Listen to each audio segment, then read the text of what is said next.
Cloud computing மற்றும் டெவாப்ஸில் முழுமையாக தேர்ச்சி பெற ஆர்வம் உள்ளவரா நீங்கள்? இந்தியாவிலேயே முதல் முறையாக இகாஸ் கிளவுட் 1-to-1 மற்றும் குழு முறையிலும் அனுபவம் மிக்க பயிற்சியாளர்களால் ஆன்லைன் வழியாக வகுப்புகளை வழங்குகிறது. தினசரி மற்றும் வாராந்திர பயிற்சி வகுப்புகள் மூலம் கிளவுட் மற்றும் டெவாப்ஸ் சான்றிதழ்களை பெறலாம். மேலும் தொடர்பு கொள்ள www.ecoscloud.com என்ற இணையதளத்தில் பார்வையிடுங்கள்.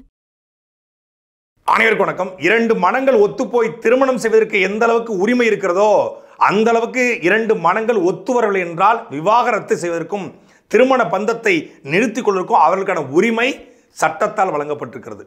சாதாரண தனி மனிதர்கள் விவாகரத்து செய்யும் பொழுது அது பேசும் பொருளாக மாறுவது கிடையாது. ஆனால் மக்களால் கொண்டாடப்படுகிற திரை பிரபலங்கள், அரசியல்வாதிகள், பெரிய மக்களால் கொண்டாடப்படக்கூடிய பிரபலங்கள் விவாகரத்து செய்யும் பொழுது அவர்கள் குடும்ப வாழ்க்கைக்குள்ள பிரச்சனையாகும் போது, நீங்களா இப்படி, உங்கள் குடும்பத்திலேயே இப்படி, நீங்கள் மீண்டும் இணைந்து வாழ வேண்டும், எப்படியாவது இணைந்து வாழுங்கள், நாங்கள் இதை எதிர்பார்க்கவில்லை என்று சமூக வலைதளங்களில் ஆதரவுகளையும் கடுமையான எதிர்வினைகளையும் அவர்களுக்கு எதிராக ஆற்றுவாங்க. அப்படி சமீபத்தில் சர்ச்சைக்குள்ளான ஒரு விவாகரத்து நடிகர் ஜெயம் ரவி என்று அழைக்கப்படுகிற ரவிமோகன் மற்றும் அவருடைய முன்னாள் மனைவியாக கருதப்படுகிற ஆர்த்தி அவர்களுடைய விவாகரத்து ஒப்பந்தம்.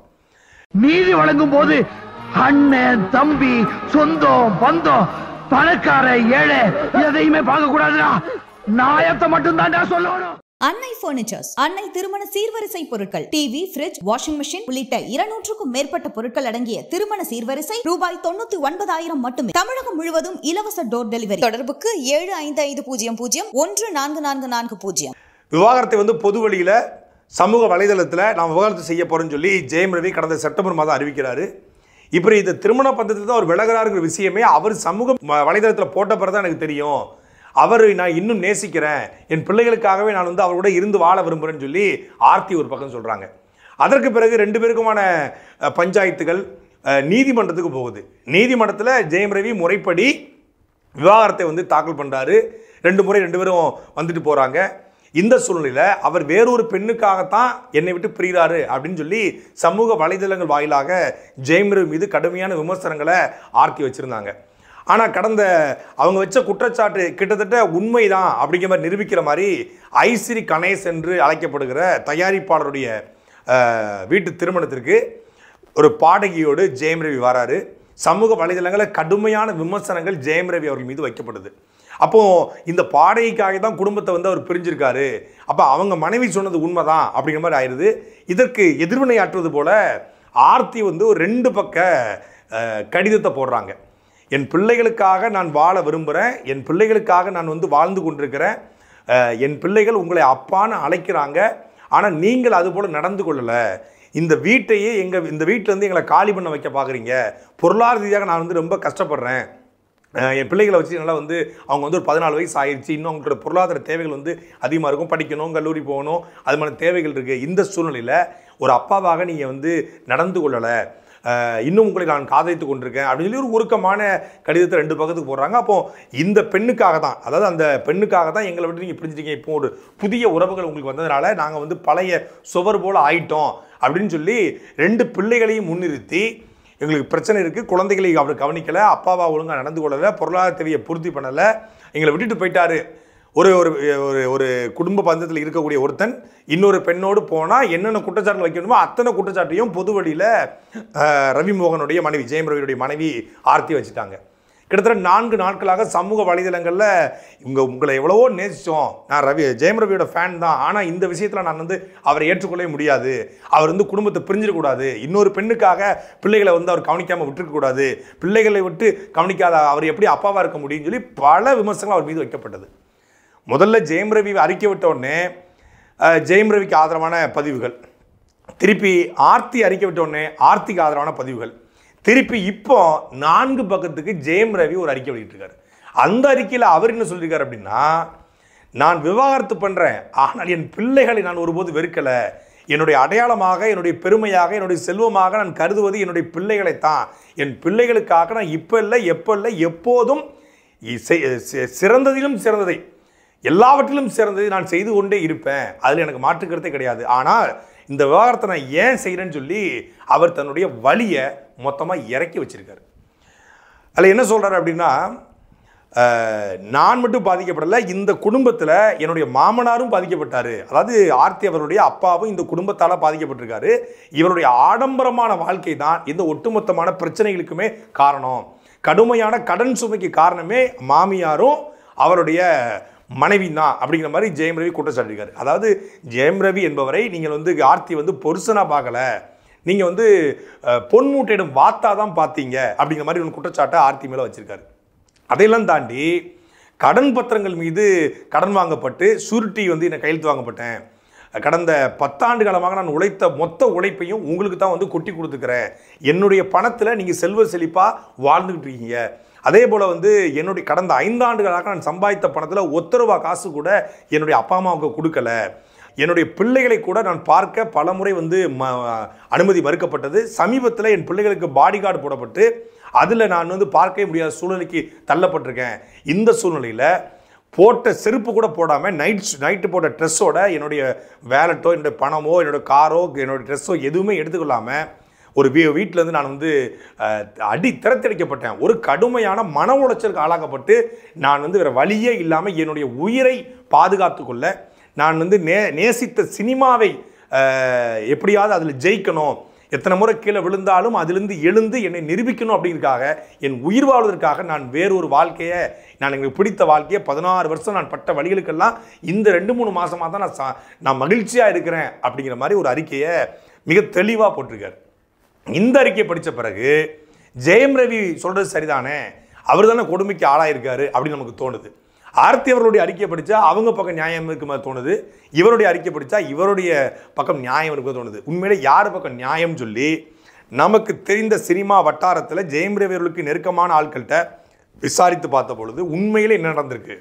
ஜெயம் ரவி அவங்க எல்லாருக்குமே தெரியும், ஒரு அப்பா, அவங்க அண்ணன், அவருடைய பின்னணியில் ஒரு குடும்பமாக இணைஞ்சு அவரை ஒரு பிராண்டாக மாற்றினாங்க. அவரை ஒரு நடிகனாக கொண்டு வரதுக்கு அவங்க ஒட்டுமொத்தமான குடும்பத்துடைய உழைப்பு, அளப்பரிய உழைப்பு, அவங்க அப்பாவுடைய தயாரிப்பில் அண்ணனுடைய இயக்கத்தில் அவர் நடித்து தொடர்ச்சியாக அந்த ஜெயம்ங்கிற பேரே அவருக்கு ஒரு பிராண்டாக மாறிச்சு. தொடர்ச்சியாக எம் குமரன் சன் ஆஃப் மகாலட்சுமிலேருந்து அவங்க அண்ணன் படங்கள் நடித்து தான் அவர் பிராண்டாக மாறாரு. அதுக்கப்புறம் தான் தனிப்படம் நடிக்க ஆரம்பித்தார். அப்போ அந்த பிராண்டை உருவாக்குவதற்கு அவர் குடும்பத்தாருக்கு மிகப்பெரிய பங்களிப்பு இருக்குது, அவங்க அப்பாவுக்கு, அண்ணனுக்கு, அவங்க அம்மாவுக்கு, எல்லாத்துக்கும். ஆனால் கடந்த 10 ஆண்டு காலமாக அவருடைய திருமண வாழ்க்கைக்கு வந்த பிறகு அவர் குடும்பத்தாரோட பேசுவதை இந்த குடும்பம் சுத்தமாக விரும்பலை. அந்த வீட்டுக்குள்ளே சரி குடும்பத்தோட பேச விரும்பலை, அண்ணன் கூட பேச விரும்பலை அப்படிங்கலாம் தாண்டி எந்த படத்தை நடிக்கணும், அந்த படத்தில் அவர் கூட யார் நடிக்கணும், அந்த படத்தில் இயக்குனராக யார் இருக்கணும் என்று எல்லாவற்றையும் தீர்மானிப்பது ஜெயம் ரவியினுடைய மாமியாரும் அவருடைய மனைவியும். அதில் என்ன தப்பு இருக்குது? அவருடைய வாழ்க்கையில் நல்லது நடக்கணும்னு சொல்லி மாமியார் மனைவி விரும்பியிருக்கலாம் இல்லையா? அப்படிங்கும்போது அதில் பெரும்பாலும் ப்ரொடக்ஷனாக நாங்கள் தான் இருக்கணும், யார் தயாரிப்பாளராக இருக்கணும், யார் இசையமைப்பாளர் இருக்கணும், எல்லாத்தையும் ஒரு கூட்டம் முடிவு பண்ணியிருக்கு. இப்போ அவருக்குன்னு ஒரு சுய அறிவு இருக்கும். ஒரு நடிகனுக்கு இந்த இயக்குனருடைய படத்தை நடித்தா நல்லாயிருக்கும், இவர் தயாரிப்பாளர் தான் நல்லாயிருக்கும், இவருங்க நடிகையாக இருந்தால் நல்லாயிருக்கும், இவங்க இசையமைப்பாளர் தான் நல்லாயிருக்கும்னு அவருக்கு ஒரு இது இருக்கும். அது எதுவுமே இல்லாமல் இவங்க தான் மொத்தம் முடிவு பண்ணுறது. அப்படி முடிவு பண்ணதில் பல படங்கள் சொதப்பலாம் மாறி இருக்குது. இன்னொன்று அவங்க தயாரிப்பதாக சொல்லி தயாரிக்கப்பட்ட எல்லா படங்களுமே தோல்வியில் முடிஞ்சிருக்கு. அதில் கோடிக்கணக்கில் கடன் சுமை வருது. ஒரு நல்லா நடிச்சுக்கிட்டு இருக்க ஒரு நடிகை ஒரு நல்ல கிராஃப் போயிட்டு இருக்கும்போது இவங்களுடைய தவறான கைடன்ஸில் அவருடைய வாழ்க்கையில் சரிவு ஏற்படுது. அதுக்கப்புறம் இந்த பக்கம் ஆடம்பரமான வாழ்க்கை, நவநாகரிக வாழ்க்கை, ஒரு பக்கம் கடன், இது எல்லாமே இவருடைய தலையில் மொத்தமாக இறங்குது. இதை எல்லாத்தையும் தாண்டி இந்த அறிக்கையில் ஜெயம் ரவி குறிப்பிட்டது போல ஒரு தனி மனிதனுடைய சுதந்திரம் என்பது அவனுடைய சோசியல் மீடியா. இப்போ நமக்கு ஒரு ஃபேஸ்புக்கு, ட்விட்டரு, இன்ஸ்டாகிராமு, யூடியூப்னு இருக்குது. இதில் நம்மளுடைய கருத்துக்களை நம்ம பதிவு பண்ணுறோம். ஒவ்வொரு தனி மனிதனும் பதிவு பண்ணலாம். அது ஆணோ பெண்ணோ, நடிகனோ நடிகையோ, அரசியல்வாதியோ, தொழிலதிபரோ, எம்எல்ஏவோ, எம்பியோ, யாருன்னு பதிவு பண்ணலாம். ஆனால் ஊரறிஞ்ச புகழ்பெற்ற ஒரு திரைப்பிரபலம் அவருடைய மெயில் ஐடி பாஸ்வேர்டு, அவருடைய இன்ஸ்டாகிராம் ஐடியோடைய பாஸ்வேர்டு, அவருடைய ட்விட்டர் அதனுடைய ஐடியை பாஸ்வேர்டு, அவருடைய ஃபேஸ்புக் அவருடைய ஐடியை பாஸ்வேர்டு, இதை எல்லாத்தையும் அவருடைய மனைவி வாங்கி வச்சுக்கிட்டு அதுலேருந்து அவங்க போஸ்ட் போட்டாங்க அப்படின்னா இவருக்கு என்ன மதிப்பு இருக்குது? அதெல்லாம் தாண்டி ஏடிஎம் பின் அவங்களுக்கு தான் தெரியும். ஏடிஎம்மில் பணம் எடுத்தால் அவங்க செல்ஃபோனுக்கு மெசேஜ் போயிடும், எங்கே பணம் எடுக்கணும், எங்கே தங்கியிருக்காரு என்று எல்லா ஜிபிஎஸ்லேருந்து லொக்கேஷன்லேருந்து இது பண்ணி மொத்தமாக ஒருத்தனை தன்னுடைய கட்டுப்பாட்டில் பொன்மூட்டிடும் வாத்து என்று ஜெயம் ரவி குறிப்பிட்டது போல் தன் கட்டுப்பாட்டில் வச்சிருக்கிறதுக்கு மொத்த அந்த குடும்பமும் பார்த்துருக்கு. இதையெல்லாம் தாண்டி வெளிப்படையாக சொல்ல போனால் ஜெயம் ரவி குறிப்பிட்டது என்னென்னா, ஒரு மாமியார் கொடுமை, ஒரு கொடுமையான ஒரு மாமியார், ஆடம்பரமான ஒரு மாமியார் மருமகளை அடக்கி ஒடுக்கி வீட்டுக்குள்ளே வச்சு அவளை தன்னுடைய தேவைக்கு பயன்படுத்திக்கல நினைச்சா அதுக்கு பேர் என்ன? மாமியார் கொடுமை. இந்த மாமியார் கொடுமை மருமகளுக்கு நடப்பது போல மருமகனுக்கு நடந்திருக்கு. அதுதான் ஜெயம் ரவிக்கு நடந்திருக்கு. ஒரு அந்த அறிக்கையை முழுசாக படித்த பிறகும் சரி, நம்ம விசாரித்த பிறகும் சரி, உண்மையிலே வாழ்க்கையை வெறுத்து இனி வாழவே வேண்டாங்கிற காலகட்டத்துக்கு வந்த பிறகு ஒரு இக்கட்டான சூழ்நிலையில் ஒரு முடிவை எடுத்து பல கட்ட யோசனைக்கு பிறகு தான் ஜெயம் ரவி இந்த விவாகரத்து அப்படிங்கிற ஸ்டேஜுக்கு வந்திருக்காரு. தன்னுடைய குடும்பங்களுடைய கௌரவம், அதனுடைய மரியாதை, தன் பிள்ளைகளுடைய எதிர்காலம், ஏன்னா பிள்ளைங்க வளர்ந்துட்டாங்க, சோசியல் மீடியா பார்க்க ஆரம்பிச்சிருப்பாங்க, அவங்களும் யூடியூப் பார்ப்பாங்க, அவங்களும் டிவி பார்ப்பாங்க, அவங்களுக்கு இப்படி அப்பா பிரிஞ்சிட்டாரு, அப்பா அம்மாவும் பிரிய போகிறாங்க, அவர் வேற ஒரு வாழ்க்கையை தேட போகிறாரு அப்படிங்கிற விஷயம் தெரிஞ்சால் அவங்க மனதளவில் பாதிக்கப்பட்டுருவாங்க அப்படிங்கிறத உணர்ந்து கொண்டு அவர் அந்த குடும்பம் கெட்டக்கூடாது, அந்த குடும்பங்கிற அமைப்பு கெட்டக்கூடாது, டிஸ்டர்ப் ஆகிடக்கூடாது அப்படிங்கிறதுக்காக பல கட்டமாக யோசித்து தான் கிட்டத்தட்ட ஒரு 5-6 ஆண்டுகளாக நகர்த்தியிருக்காரு. வேற வழியே இல்லாமல் அவர் மென்ஷன் பண்ணுறாரு, ஒரு நாள் இரவு வேறு வழியே இல்லாமல் இனி செத்தரலாம் அப்படிங்கிற எல்லை வரும்போது தான் நான் வீட்டை விட்டு வெளியேறினேன். அந்த வீட்டை விட்டு வெளியேறும் போதே நான் முடிவு பண்ணிட்டேன், என்னுடைய முன்னாள் மனைவி தான் ஆர்த்திங்கிறதுல நான் முடிவு பண்ணிட்டேன்.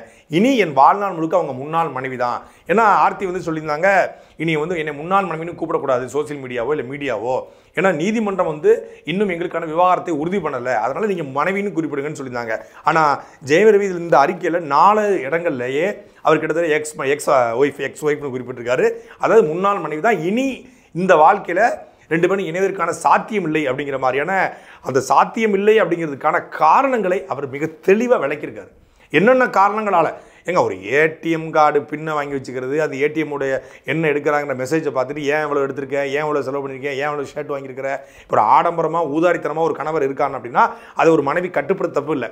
ஆனால் சினிமாவில் அவனுக்குன்னு சம்பாதிக்கக்கூடிய ஒரு 4 இடத்துக்கு போவான், 4 சட்டையை வாங்குவான், 4 பேருக்கு கிஃப்ட் பண்ணுவான், இதை எல்லாத்தையும் ஒன்று ஒன்றா வாட்ச் பண்ணி நோண்டிக்கிட்டே இருந்தா, இன்னொன்று அவங்க அந்த பக்கம் இவர் ஆடம்பரமாக இருந்து அவங்க அதை அளவாக செலவு பண்ணி அதை சிக்கனப்படுத்தி ஒரு இடம் வாங்கி போட்டு ஒரு வீடு வாங்கி போட்டு ஒரு சீட்டு கீட்டு போட்டு அது மாதிரி பண்ணிட்டு இருக்காங்க, இல்லை ஒரு சேவிங்ஸ் பண்ணுறாங்கல்ல, அவங்க கடுமையான ஆடம்பரமாக இருக்காங்க. இந்த பக்கம் இவர் நார்மலாக ஒரு ஷர்ட் வாங்கினா கூட, நார்மலாக ஒரு ஷூ வாங்கினா கூட, அவருக்குன்னு ஏதாவது ஒரு பொருள் வாங்கினா கூட அதை கண்காணித்து நீ எதுக்கு இதை பண்ணுற, நீ எதுக்கு அதை பண்ணுற அப்படின்னு கேட்கும்போது சின்ன சின்ன மன உளைச்சல்கள் நாளடைவில் மிகப்பெரிய விரிசலை அவருக்கு உருவாகியிருப்பதாக அவர் தன்னுடைய அறிக்கையில் குறிப்பிட்டிருக்கார். இது 2 பேருக்குமான தனி மனித பிரச்சனை. இதை எதுக்கு சமூக வலைதளங்களில் பேசணும்? இது இப்போ நாட்டுக்கு தேவையான பிரச்சனையா? எவ்வளவோ சிக்கல்கள் நடந்து கொண்டிருக்கிறது, அதை பேசாமல் இதை எதுக்குப்பா பேசுகிறேன்னு நம்ம கேட்கலாம். இது 2 பேருடைய தனி மனித பிரச்சனை கிடையாது. சமூக வெளிக்கு வந்த பிறகு 2 பேரும் மாறி மாறி சமூக வலைதளங்கள் அறிக்கை விட்ட பிறகு இப்போ 2 பேரும் ஒரு ஸ்டேஷனில் போய் புகார் கொடுத்து அது புகார் எஃப்ஐஆராக மாறி இல்லை நீதிமன்றங்கள் போய் வழக்கு தொடுத்தாங்கன்னா அது 2 பேருக்குமான பிரச்சனை. அதை நம்ம பெரிதாக பேசிக்கிட்டு அவசியம் கிடையாது. 2 மனம் சேர்வதற்கும் பிரிவதற்குமான சட்டமே கொடுத்துருக்கு. ஆனால் சோசியல் மீடியாவில் மாறி மாறி 2 பேரும் அறிக்கை போடுவதனுடைய பின்னணி என்ன அப்படின்னா, இந்த அறிக்கையை முதல்ல போடுறது ஜெயம் ரவி ஆரம்பிக்கிறாரு. அவர் டீசெண்டாக ஆரம்பித்தார், அதாவது நான் விவாகரத்து பண்ணிக்கிறேன் அப்படிங்கிற மாதிரி அறிவிக்கிறாரு. அதுக்கு அவங்க பதிலுணை ஆற்றலை சொல்லி 2 பக்கத்துக்கு ஜெயம் ரவி மேலே தான் மொத்தம் அலிகேஷன் வைக்கிறாங்க. ஜெயம் ரவியோட இமேஜே மொத்தமாக டேமேஜ் ஆகிற அளவுக்கு ஆர்த்தியோட அறிக்கை இருந்தது. அது பெரிய லெவலில் சமூக வலைதளத்தில் பேசப்பட்டது. அதைத்தான் அவர் சொல்கிறாரு, பிஆர் ஒர்க் பண்ணி காசு கொடுத்து சோசியல் மீடியாவில் பல பேரை இன்ஃப்ளூயன்ஸை பயன்படுத்தி எனக்கு எதிரான வேலைகளை எழுதி ஆரம்பிச்சிருக்காங்க ஆர்த்தியும் அவருடைய குடும்பமும். இவருடைய இமேஜை டேமேஜ் பண்ணுறது மட்டும்தான் அவருடைய நோக்கம் அப்படின்னு சொல்லி அவர் குற்றச்சாட்டார். இதெல்லாம் தாண்டி 2 பேரும் சோசியல் மீடியாவுக்கு வந்த பிறகு சோசியல் மீடியாவில் அது பேசுகிற பொருளாக மாறினபோது இங்கே ஒரு ஜட்ஜ்மெண்ட் கொடுக்கப்படுது. யார் பக்கம் நியாயம், யார் பக்கம் சரி, யார் பக்கம் தப்பு அப்படின்னு. இது அவர்களுக்கான பிரச்சனை மட்டும் கிடையாது. இது தமிழ்நாடு முழுக்க திருமண உறவில் இருக்கக்கூடிய, திருமணம் ஆகியிருக்கக்கூடிய எல்லோருக்குமான ஒரு பாடமாக இந்த 2 பேருடைய அறிக்கையை நம்ம எடுத்துக்கலாம். ஒவ்வொரு தனி மனிதனையும் மதிக்கணும். முதல்ல ஒருத்தன் ஒரு குடும்பத்திலேருந்து 20 வருஷம் வாழ்ந்து வரான். அவன் வேணும், அவனுடைய குடும்பம் வேண்டாம். கல்யாணம் முடிஞ்ச பிறகு அவனை ஏற்றுக்குவாங்க, அந்த பெண்ணாக இருக்கக்கூடிய அந்த மனைவி அந்த கணவனை ஏற்றுக்குவாங்க. ஆனால் கணவன் குடும்பத்தில் தங்கச்சியை பிடிக்காது, கணவன் கொடுத்த தம்பியை பிடிக்காது, கணவன் குடும்பத்திலுடைய மாமியாரை பிடிக்காது, மாமனாரை பிடிக்காது, அவன் குடும்பத்தில் யாரையும் பிடிக்காது. ஆனால் அந்த பெண் குடும்பத்தில் கூடிய எல்லோருக்கும் கணவனுக்கு பிடிக்கணும். இது பெரும்பான்மையான பெண்களுடைய பார்வையாக இருக்குது. அதே போல் இந்த கணவனுக்கும் தன் குடும்பத்தில் எல்லாருக்கும் அந்த மனைவி வந்து நேசிக்கணும், தன்னுடைய தம்பியை நேசிக்கணும், தம்பி பொண்டாட்டியை நேசிக்கணும், தங்கச்சியை நேசிக்கணும், அக்காவை நேசிக்கணும், பெரியம்மாவை நேசிக்கணும், தங்கச்சியை நேசிக்கணும், எல்லாரும் நேசிக்கணும். ஆனால் இவன் கணவன் மனைவி வீட்டில் கூடிய யாரையும் இவன் மதிக்க மாட்டான். மாமனார் வந்தால் பேச மாட்டான், மாமியார் வந்தால் பேச மாட்டான், தங்கச்சி வந்தால் பேச மாட்டான், குழந்தையா வந்தால் பேச மாட்டான், யாரும் பேச மாட்டான்னா இப்போ இந்த உறவு முறை எப்படிப்பட்ட உறவு முறை இருக்கும்? இதுதான் பெரும்பான்மையான இந்த விவாகரத்துக்கான காரணம். இது இப்படி சின்ன சின்ன சண்டைகள் உருவாகுது. அதுக்கப்புறம் தனி மனிதர்களுடைய பிரச்சனை, இந்த பொருளாதார பிரச்சனை, வீட்டுக்கு சரியாக வரலை, நேரத்துக்கு வரலை, நீ பணத்தை ஒழுங்காக சேவிங் பண்ண மாட்டேற, பணத்தை செலவு பண்ணுற அப்படிங்கிறது. இந்த பக்கம் அவங்க பணத்தை செலவு பண்ணுறது, ஊதாரித்தனமாக செலவு பண்ணுறது, கோடிக்கணக்கில் வந்து பியூட்டி பார்லர் கொண்டு போய் கொட்டுறது, ஆடம்பரமாக வந்து பப்புக்கு போகிறது, பாருக்கு போகிறது, கிளப்புக்கு போகிறது. இந்த சின்ன சின்ன பிரச்சனைகள் பெருசாக மாறி தான் ஒரு பொது வழியில் விவாகரத்து. கிட்டத்தட்ட மதுரை உயர்நீதிமன்றத்தில் மட்டுமே 5,40,000 விவாகரத்து வழக்குகள் இருப்பதாக சொல்லப்படுகிறது. மதுரை உயர்நீதிமன்றத்தில் எவ்வளவுன்னா, சென்னை உயர்நீதிமன்றத்தில், தமிழ்நாடு முழுமைக்கக்கூடிய நீதிமன்றங்களில், ஒவ்வொரு மாவட்ட நீதிமன்றங்களில் எத்தனை ஆயிரம் வழக்குகள் இருக்கும். அது எல்லாமே இந்த 2K கிட்ஸு, இந்த காலகட்டத்தில் திருமணம் செஞ்சவங்க. ஒருத்தர் வந்து 50 வருஷம் வாழ்ந்துட்டு திருமணம் விவாகரத்து போயிருக்காப்புல, 50 வருஷம் வாழ்ந்துட்டாப்புல, 75 வருஷத்தில் விவாகரத்து போய் 75 வயசில் விவாகரத்து பண்ணி என்னையா பண்ண போறீங்கன்னா, இல்லை 75 வயசுக்கு பிறகு நிம்மதியாட்டு போகிறோம்ப்பா அப்படின்ட்டு போகிறான் ஒருத்தன். ஜெயம் ரவி அவர்களுடைய இந்த அறிக்கை, இந்த விவாகரத்து சொல்கிறது ஒரே செய்தி தான். யாரையும் நம்ம அடக்கி ஆள நினச்சோம்னா, எந்த ஒரு தனி மனிதனையும், ஒவ்வொரு உயிருக்கும் ஒரு மதிப்பு இருக்குது. அந்த மதிப்பை கொடுத்து நாம் வந்து நேசித்தால் அந்த நேசிப்பு உண்மையான நேசிப்பாக இருக்கும். அது இறுதி வரை அந்த பயணம் போகும். அடக்கி ஆள நினச்சா, அன்புன்னு சொல்லிட்டு அதிகாரத்தை காட்டி அவங்கள வந்து அடக்கணும்னு நினைச்சோம்னா, அது ஒரு நாள் பீரிட்டு எழுந்து வெட்டிச்சு செதறும் அப்படிங்கிறதுக்கு இந்த அறிக்கை ஒரு சான்று. அதே போல் சில குற்றச்சாட்டுகளையும் ஆர்த்தி ரவி மேலே சொல்லியிருந்தாங்க. குறிப்பாக பிள்ளைங்களை பார்க்கல, பொருளாதாரத்துக்கு எங்களுக்கு உதவி செய்யலை அப்படிங்கிறது. இவர் என்ன சொல்கிறாருன்னா, பிள்ளைங்களையும் பணத்தையும் காட்டி இங்கே சிம்பத்தி கிரியேட் பண்ணுறீங்க, என் பிள்ளைகளை சிம்பத்தி கிரியேட் பண்ண பயன்படுத்தாதீங்க, பொருளாதாரத்துக்காக பணத்துக்காக என் பிள்ளைங்களை பயன்படுத்தாதீங்க, எனக்கு எல்லாவற்றையும் விட என் பிள்ளைங்கள் தான் மேலு அப்படின்னு அவர் சொல்கிறார். ஒரு பிள்ளைங்க பசங்க போன கார் வந்து ஆக்சிடெண்ட் ஆகிருக்கு. அந்த ஆக்சிடெண்டான விஷயத்தை கூட என்கிட்ட சொல்லலை. ஆனால் 10 நாளைக்கு முன்னாடி ஷூரிட்டி போட்டு கொடுத்த ஒரு கடன் பத்திரம் வாங்கின இடத்துல கடனை கட்ட சொல்லி அங்கேருந்து அழைப்பு வருது. அதுக்கு இப்போ பேச தெரிஞ்ச உங்களுக்கு, என் பிள்ளைங்களுடைய கார் ஆக்சிடென்ட் ஆனதை சொல்லலை, கார் இன்சூரன்ஸில் என்னுடைய கையெழுத்து போடணும், இன்சூரன்ஸ் என் பேரில் இருக்குது, இன்சூரன்ஸ் கம்பெனிக்கான ஒரு தேர்ட் பார்ட்டி சொல்லி தான் எனக்கு என் பிள்ளைங்களுடைய கார் ஆக்சிடென்ட் விஷயம் தெரியுது அப்படின்னா நான் எந்த இடத்துல இருக்கேன், இது சமீபத்தில் பவுன்சர்களால் நான் தடுக்கப்படுறேன் அப்படின்னு சொல்லும்போது உண்மையிலேயே ஒரு தகப்பனா அது மிகப்பெரிய வேதனை. அவங்களுக்குள்ள என்ன கருத்து வேறுபாடு இருந்தாலும், என்ன பிரச்சனை இருந்தாலும், நீதிமன்றமும் அதான் சொல்ல போகுது. நீதிமன்றம் வந்து அம்மாவோடையே பிள்ளைங்க போகணுன்னு சொன்னால் கூட அப்பாவிற்கு பிள்ளைங்களை பார்ப்ப உரிமை இருக்குது. 18 வயசுக்கு பிறகு அவன் யாரோட வாழ போகிறாங்கிறத 2 பிள்ளைங்களும் அவன் தான் முடிவெடுக்கணும். அப்போது ஒரு 2 பேருடைய உயிரும் கலந்து உருவான அந்த பிள்ளைகளுடைய அன்பை தடுப்பதற்கு அந்த பிள்ளைகள் மனசுக்குள்ளே புழுங்கிருப்பான். வெளிப்படையாக சொல்லலாம் கூட, கண்டிப்பாக அப்பாவை பார்க்காத வழி அவனுக்கு இருக்கும். அப்பா அம்மாக்குள்ள என்ன சண்டை இருந்தாலும் அப்பாவும் பக்கமும் அம்மா பக்கமும் பிள்ளைங்க கண்டிப்பாக நிற்கும். அப்போ அப்படிப்பட்ட பிள்ளைங்களை பார்க்க விடாமல் தடுப்பதும், பிள்ளைங்களுக்கு வந்து பிள்ளைகளுக்கு வந்து அவட்ட போய் சேர்ந்துடக்கூடாது அப்படின்னு நினைக்கிறதும் அது உண்மையிலே தவறு. இந்த பிரச்சனையில் வந்து நீதிமன்றத்தில் இருக்குது, நீதிமன்றம் தான் அதுக்கு வந்து சரியான தீர்வை கொடுக்கணும்.